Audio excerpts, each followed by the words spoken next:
Suhendratno, mantan Kepala Desa Tanjung Dalem, Kabupaten Lahat, terdakwa jeru dugaan tindak pidana korupsi pengelolaan dana desa tahun anggaran 2021 yang akibatkan kerugian negara sebesar 362 juta.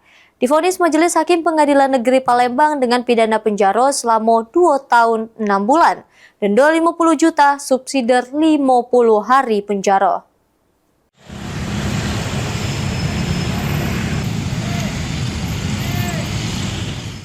Suhendratno, mantan Kepala Desa Tanjung Dalem, Kabupaten Lahat yang terjerat jeru dugaan tindak pidana korupsi pengelolaan dana desa tahun anggaran 2021 yang akibatkan kerugian negara sebesar 362 juta, jalani sidang putusan di Pengadilan Negeri Palembang.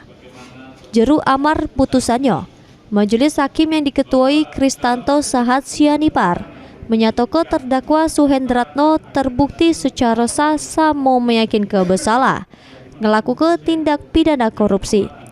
Sebagaimana diatur jeru dakwaan subsidiar penuntut umum, menghukum terdakwa dengan pidana penjara selama 2 tahun 6 bulan, denda 50 juta, subsidiar 50 hari. Sama mewajibkan terdakwa membayar duit pengganti sebesar 362 juta yang kalau tidak terbayar diganti pidana penjara selama 1 tahun.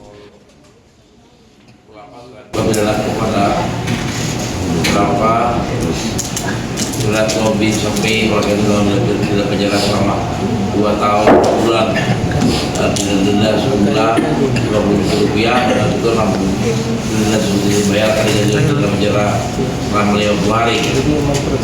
Uang pengganti untuk membayar sejumlah Rp360.900.000. Itu apabila terpidana tidak membayar uang pengganti dalam waktu 1 bulan, maka digantikan pidana penjara selama 1 tahun.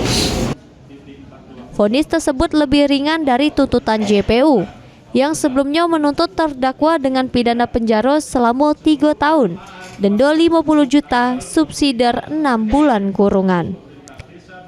Heru Wahyudi, PAL TV.